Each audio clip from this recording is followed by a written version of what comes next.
July மந்தோட YouTube அப்டேட்டில் monetisation update வந்திருக்கு. இது வந்து கிரியேட்டர்ஸ்க்கு வந்து ரொம்ப யூஸ்ஃபுல்லாக இருக்கும்.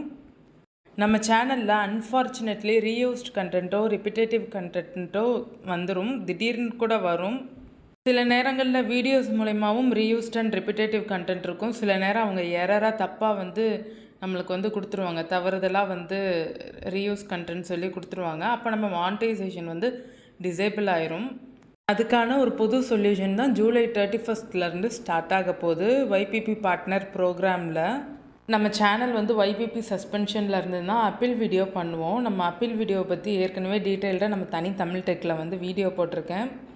அப்பீல் வீடியோனா என்னன்றதையுமே நீங்கள் வந்து பார்த்துக்கோங்க. இப்போ என்ன சொல்ல வராங்கன்னா, நம்ம அப்பீல் பண்ணுற வீடியோவுக்கு வந்து டைமிங் கொடுப்பாங்க. அது வந்து 7 டேஸாக வந்து இப்போ கொடுத்துருக்குறாங்க. இந்த 7 நாட்களில் வந்து மானிட்டைசேஷன் வந்து டிசேபிள் ஆகாது அப்படின்னு சொல்கிறாங்க.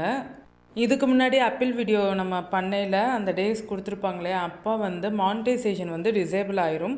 இந்த 7 நாளுக்குள்ளே பண்ணி உங்கள் அப்பீல் வந்து அவங்க அக்செப்ட் பண்ணிட்டாங்கன்னா நம்ம மானிட்டைசேஷன் அப்படியே தான் இருக்கும்.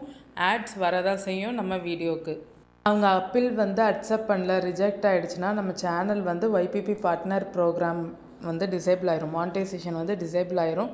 மறுபடியும் நம்ம 90 டேஸ் கழித்து ரீஅப்ளை பண்ணணும். இந்த 7 டேஸ்க்கான ஆப்ஷன்ஸ் வந்து அப்பீல் வீடியோக்கான ஆப்ஷன்ஸ் வந்து கிரியேட்டர்ஸ்க்கெலாம் ஒரு வரப்பிரசாதம் தான். இதுக்கு முன்னாடி அப்பீல் பண்ணுறதுக்கான பாலிசிஸில் வந்து வீடியோஸ் வந்து 14 டேஸ் டு 21 டேஸ்க்குள்ளே தான் வந்து நம்ம சப்மிட் பண்ண முடியும். ஃபஸ்ட்டு 14 டேஸ் இருந்தது, அதுக்கடுத்து அது வந்து 21 டேஸாக எக்ஸ்டெண்ட் பண்ணியிருந்தாங்க. அப்போ இருந்த ரூல்ஸில் வந்து இந்த YPP பார்ட்னர் ப்ரோக்ராம் வந்து இருக்காது, மானிட்டைசேஷன் வந்து டிசேபிள் ஆயிரும்.